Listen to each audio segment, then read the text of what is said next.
ಮಾಜಿ ಮಂತ್ರಿ MLA ಮಾಡೋನು ಅದು ಸನ್ಮಾನ್ಯ BD ಪಾಟೀಲ್ ಸಾಹೇಬರು, ಬಡವರ MLA, ಬಡವರ ಪರವಾಗಿ MLA. ಇವತ್ತಿನ ದಿವಸ ಒಂದು ಸನ್ನಿವೇಶ ಹೇಳ್ತೀನಿ ನಿಮ್ಗೆ. 42 ದಿವಸ BD ಪಾಟೀಲ್ ಸಾಹೇಬರು ಇಲ್ಲಿ ಮಿನಿ ವಿಧಾನಸಭಾದಾಗ ಒಂದು ಸತ್ಯಾಗ್ರಹ ಕೊಟ್ಟರು. ಸತ್ಯಾಗ್ರಹ ಕೊಟ್ಟರಪ್ಪ ಅಂತಂದ್ರೆ 42 ದಿವಸ ಪೂರ್ತಿ ಕೊಟ್ಟರು. ಸರ್ಕಾರ ಇದ್ದ ಸರ್ಕಾರ BJP ಸರ್ಕಾರ ಕಣ್ಣು ತೆರೆದಿಲ್ಲ.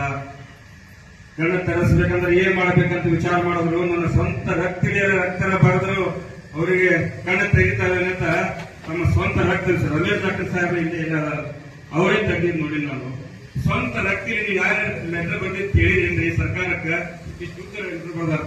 ಸ್ವಂತ ರಕ್ತಿಲಿ ತೆಗೆದು ಎಲ್ಲ ಏನ್ ಬರ್ತಾರ ಅದ್ರೊಳಗ, ಆ ರಕ್ತ ಒಳಗ ಆ ಲೆಟರ್ ಒಳಗೆ ಏನ್ ಬರೀತಾರಪ್ಪ ಅಂತಂದ್ರೆ BJP ಸರ್ಕಾರ ಅವರಿಗೆ ಸಾಹೇಬ್ರ ನಮ್ಮ ಮತಕ್ಷೇತ್ರ ಒಳಗ ನೀರು ಕುಡಿರಿ. ನಮ್ಮ ಬಡವರು ಪರೇಶಾನ್ ಅದಾರ. ನಮ್ಮ ಕಾರ್ಮಿಕ ಸಂಘದವರು ಕಾರ್ಮಿಕರು ಎಲ್ಲ ಪರೇಶಾನ್ ಅದಾರ.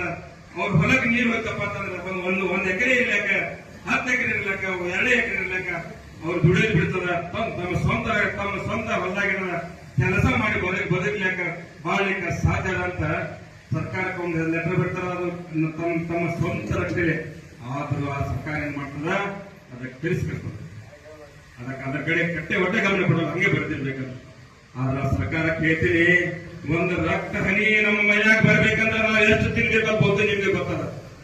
ಎಷ್ಟು ಹನಿ ರಕ್ತ ಅವ್ರು ತೆಗೆದು ಆ ಪತ್ರ ಬರ್ದಿರ್ಬೇಕು.